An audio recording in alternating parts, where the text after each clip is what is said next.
हरे कृष्णा। बहुत गई थोड़ी रही, नारायण बचेत। काल चिरैया चुग रही, निस दिन आयु खेत। काल करे सो आज कर, आज करे सो अब। पल में परलय होएगी, बहुरी करेगा कब। राम नाम की लूट है, अरे लूट सके तो लूट। फिर पाछे पछताएगा, प्राण जाएंगे छूट। तेरे भावे जो करे, भलो बुरो संसार। नारायण तू बैठ कर अपने भवन बुहार। उम्र बीत रही है, रोज रोज हम मौत के नज़दीक पहुंच रहे हैं। वह दिन दूर नहीं है जब हमारे पास इस लोक से कूच करके जाने की हमारी खबर अड़ोसी पड़ोसी और सगे संबंधियों में फैल जाएगी। उस दिन सारा गुड़ गोबर हो जाएगा और सारी सान धूल में मिल जाएगी। सबसे नाता टूट जाएगा। जिनको मेरा मेरा कहते कहते जीभ सूखती है, जिनके लिए आज लड़ाई उधार लेने में भी इनकार नहीं है, उन सब से संबंध छूट जाएगा। सब कुछ पराया हो जाएगा। मन का हवा महल पल भर में ढह जाएगा। आज जिस शरीर को धो पोछ कर सजाते हैं हम, सर्दी गर्मियों से बचाते हैं, जरा सी हवा से ही परहेज किया जाता है और सजावट में तनिक भी कसर हो जाता है तो संकोच पैदा हो जाता है। वह सोने सा शरीर राख के ढेर में मिट्टी में तब्दील हो जाएगा। जानवर खाएंगे तो विष्ठा बन जाएगा, सड़ेगा तो कीड़े पड़ जाएंगे।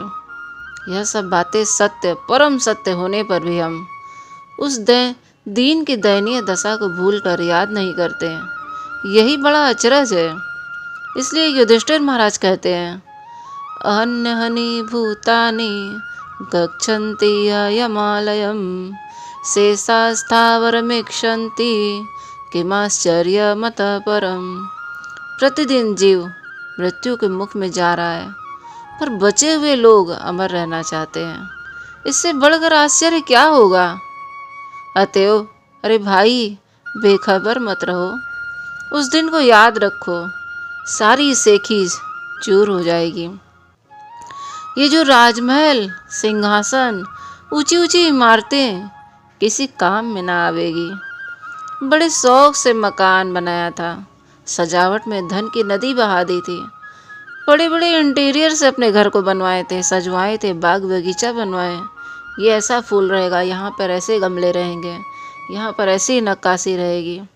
पर उस दिन उस प्यारे महल में 2 घड़ी के लिए भी इस देह को स्थान नहीं मिलेगा। जब हम मर जाएंगे, घर की सारी मालिकी छिन जाएगी, सारी पद मर्यादा जाती रहेगी। इस जीवन में किसी की कुछ भलाई की होगी तो लोग अपने स्वार्थ के लिए 2-4 दिन तुम्हें याद करके रो लेंगे। सभाओं में तुम्हें याद करके शोक से प्रस्ताव पास करके रस्म पूरी की जाएगी। दुख देकर मरोगे तो लोग तुम्हारी लाश पर थूकेंगे। अगर यदि वश नहीं चला तो नाम पर तो चुपचाप जरूर ही थूकेंगे कि फला व्यक्ति कितना घटिया था, कितना खराब था। तुम्हारे नाम ले ले करके तुम्हें थूकेंगे। बस इस शरीर का इतना ही तो नाता था और यही नाता यहीं रह जाएगा। अभी कोई भगवान का नाम लेने को कहता है तो जवाब दिया जाता है, यह मरने की फुर्सत नहीं है, काम से वक्त ही नहीं मिलता है। और ये बोलते हैं भगवान का नाम लो। पर याद रखना, उस दिन आपको अपने आप ही फुर्सत मिल जाएगी। न कोई बहाना चलेगा और न बचने का कोई जगह मिलेगा। सारी आपकी उछल कूद मिट जाएगी। तब पछताओगे, रोओगे। फिर क्या होगा? फिर पछताए का बने जब चिड़िया चुग गई खेत। अरे, जब मनुष्य जीवन भगवान को प्राप्त करने का एकमात्र साधन था, उसे भी तुमने यूं ही खो दिया। अब बस रो। तुम्हारी गलत फहमी का यही नतीजा तो ठीक है। इस गफलता का यही नतीजा था कि तुमको ये शरीर इसी तरह गवा दिया। पर अब भी चेत जाओ, अभी तुम जीवित हो। विद्या, बुद्धि, वर्ण, धन, मान, पद का अभिमान छोड़कर सरलता से भगवान के शरण में लग जाओ। भगवान की शरण के सामने ये सभी कुछ तुच्छ है, नगण्य है। विद्या बुद्धि के अभिमान में रहोगे तो फल क्या होगा? तर्क वितर्क करोगे, हार गए तो रोओगे, पश्चाताप करोगे, और जीत गए तो अभिमान बढ़ेगा। अपने सामने दूसरों को मूर्ख समझोगे। हम शिक्षित हैं, इसी अभिमान में तो आज हमारे मन में बड़े बड़े पुरखों को मूर्खता का टाइटल बख्श दिया है। इस बुद्धि के अभिमान ने श्रद्धा का सत्यानाश कर दिया है। अरे महाराज, आज परमेश्वर भी कसौटी पर कैसे जाने लगे हैं। जो बात हमारे तुच्छ तर्क से सिद्ध नहीं होता, उसे हम किसी भी कहने पर भी कभी मानने को तैयार नहीं हैं। इसी दुर्भिमान में सत और शास्त्र और संतों की अनुभव सिद्धि वचनों में तुच्छ भाव पैदा कर दिया है। हम उन्हें कवि की कल्पना मात्र से समझने लगे हैं। धन के अभिमान में तो हम गरीब भाइयों से, अपने ही जैसे हाथ पैर वाले भाइयों से सर्वथा अलग कर दिए गए हैं। ऊंची जाति के घमंड ने मनुष्यों में परस्पर घृणा उत्पन्न करके एक दूसरे को वैरी बना दिया है। व्यभिचार, अत्याचार, अनाचार आज हमारे चीर संगी बन गए हैं।